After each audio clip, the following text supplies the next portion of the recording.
தமிழக அரசியல் கட்சிகள் எல்லாமே வரக்கூடிய சட்டமன்ற தேர்தலை முன்வச்சு பரபரப்பா வேலை செஞ்சுட்டு வராங்க. தொகுதி பங்கீடு, கூட்டணி பேச்சுவார்த்தை, எந்தெந்த தொகுதிகள் யார் யாருக்கு கொடுக்கறது, இதெல்லாம் பேசி முடிக்க குழுக்களும் அமைச்சிருக்காங்க.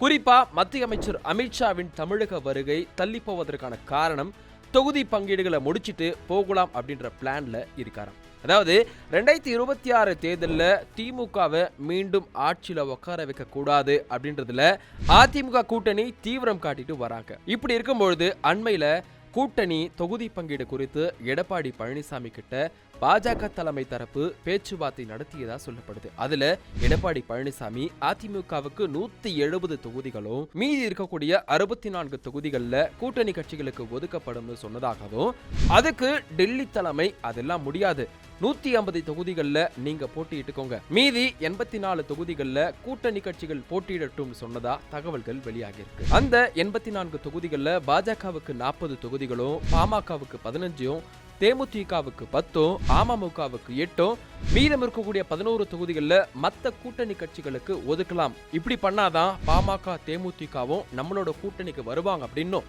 அனைவரும் ஒன்றிணைந்தாதான் திமுகவை தோற்கடிக்க முடியும், தொகுதி கணக்கை பார்த்தா தோல்விதான் மிஞ்சும் அப்படின்னு பேசியதா சொல்லப்படுது.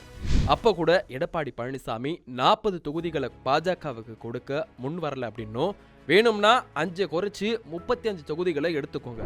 அதுக்கு சற்று யோசித்த டெல்லி தலைமை 35 தொகுதிகள் எங்களுக்கு ஓகே தான், ஆனா அதுல 25 தொகுதிகள்ல எங்களோட சாய்ஸா இருக்கும்னு சொல்லியிருக்காங்க.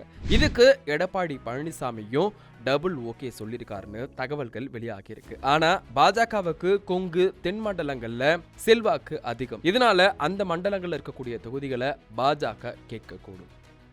இதை பத்தி நீங்க என்ன நினைக்கிறீங்க அப்படின்னு மறக்காம கமெண்ட்ல சொல்லுங்க.